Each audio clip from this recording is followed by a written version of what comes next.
Some people are saying cinema is dying. Well, is it?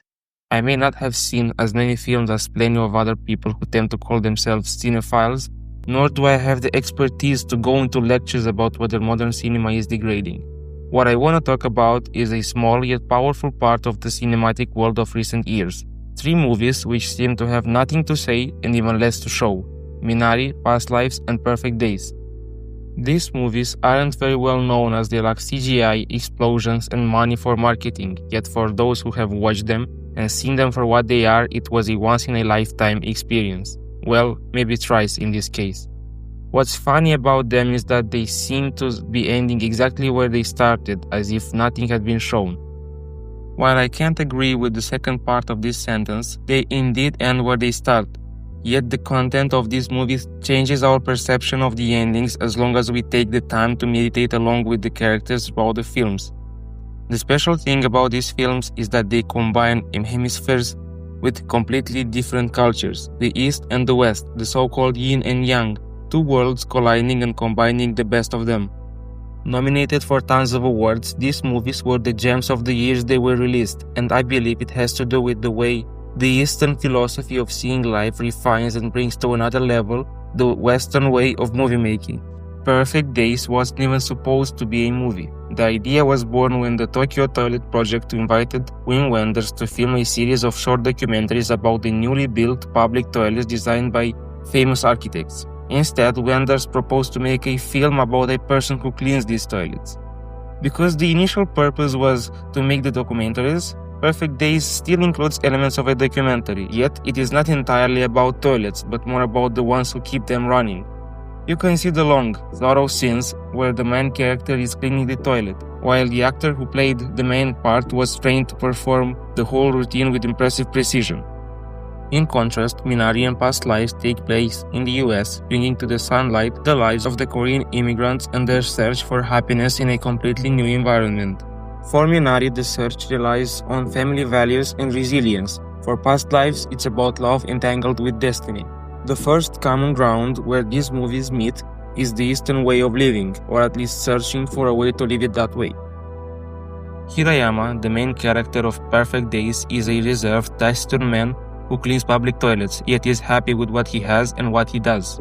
A sort of utopic, as Wim Wenders said, character who dedicates his life to work and beauty, who sticks to his routine and for which he is blessed with happiness.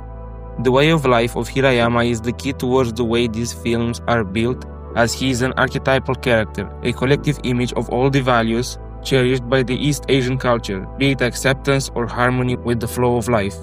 These films are slow-paced, often with a static camera and long, continuous takes. This technique isn't used to bore us to death, but rather to let us get used to the characters and the world that surrounds them, to better understand what they feel and what they think.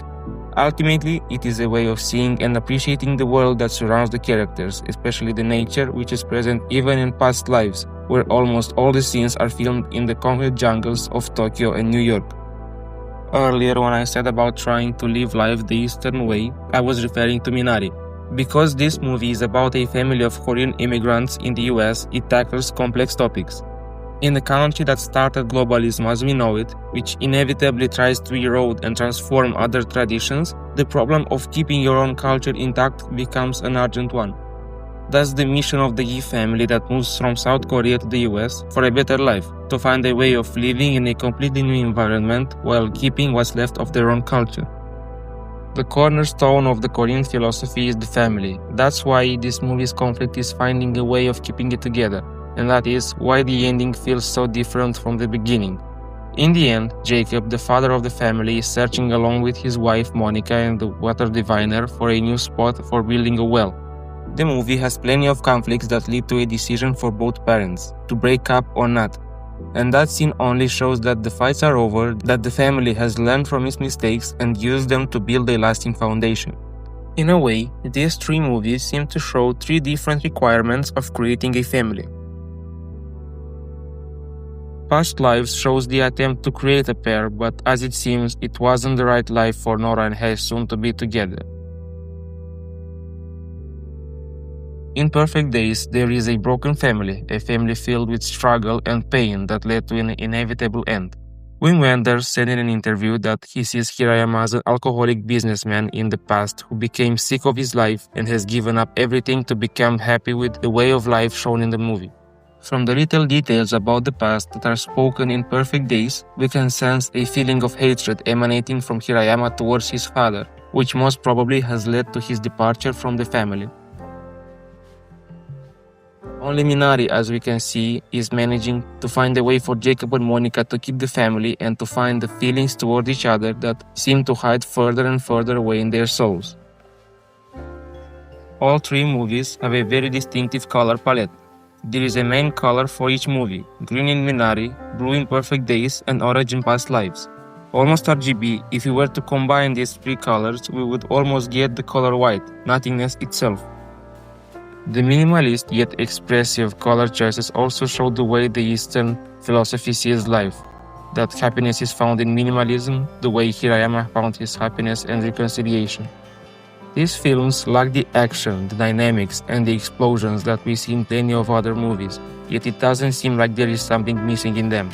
It seems to me like there is a rising interest of the Western public in the Eastern content and culture, and this interest has started to bear fruit.